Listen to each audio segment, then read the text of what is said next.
আমাদের দেবনগরের আমরা সবাই দেবনগর গ্রামবাসী। আমাদের দেবনগরে অনেক দিন ধরেই কোনো জল ঠিকঠাক আসছে না, জলের আমরা প্রচণ্ড সংকটে ভুগছি। সব বাড়িতেই জলের খুব অসুবিধা। আমরা এখন এর একটা বিকল্প চাই, আমাদের জল ছাড়া চলবে না।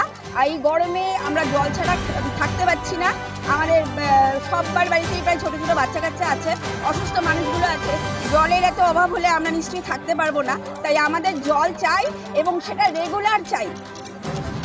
দেবনগরের জল সমস্যার জবাব দাও, জবাব দাও, চাই জবাব দাও। দেবনগরের জল সমস্যার জবাব চাই, জবাব দাও, জবাব দাও। পিএইচি লাইন আছে আমার এখানটা, কিন্তু পিএইচি লাইন দেওয়ার পরে আমি দিছি লাইন বাড়িতে লাইন দেওয়ার পরে জলের পরিষেবা ভালোই পাচ্ছিল। হঠাৎ করে 2.5-3 মাস থেকে জলটা অফ হয়ে গেল। অফ হইলে হয়তো পাইপের কোনো ডিস্টার্ব, হয়তো কোথাও পাইপ ফাটতে বা ট্যাঙ্কিতে লোড নিতে পারতেছে না, এরকম বিষয়গুলো থাকে। তো এই বিষয়ের জন্য হয়তো জলের সমস্যা, কিন্তু ওদেরকে বলা হইলে ওনারা আজকে পাইপ ঠিক করব, কালকে লিক ঠিক করব। পাইপ কিছুটা লাগাইলো, আমাদের সামনেই লাগাইছে, এরাও জানে পাইপ কিছুটা লাগাইছে। পাইপটা লাগানোর পরেও জলটা ঠিক আসতেছে না। এবার দাদা ফাল্গুন চৈত্র মাস জলের কি অবস্থা আপনিও জানেন, আপনার বাড়িতেও আসবে। এবার দাদা পাবলিকগুলো আমাকে ভোটে জিতায়, এই পাবলিকগুলো ভোটে জিতায়।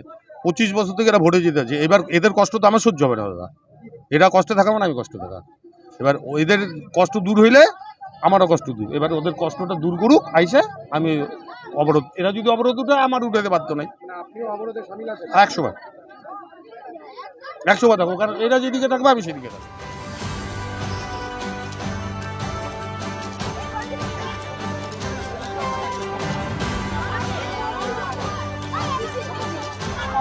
বাড়িতে জল নাই, এক বাড়িতে আসে 10 বাড়িতে জল নেই।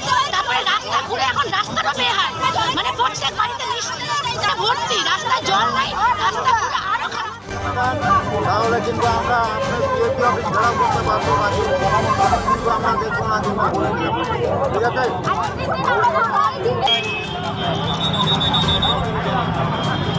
এই রোডটা গাড়িটা, এই রোডটা, এই রোডটা। এখানে জলের সমস্যা নিয়ে এখানে রাস্তা পথ অবরোধ হয়েছিল।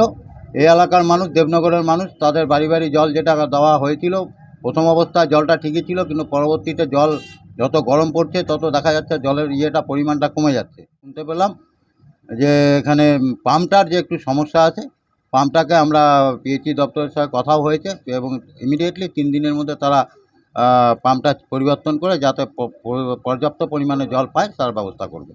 ফোনে উঠলো আমাদেরকে জল দেওয়া হবে 3 দিনের মধ্যে আগামী, তাই জন্যই আমরা অবরোধটাকে বন্ধ করলাম। আর আমাদের এই 3 দিনের মধ্যে আমাদেরকে ট্যাঙ্ক পাঠানো হবে জলের।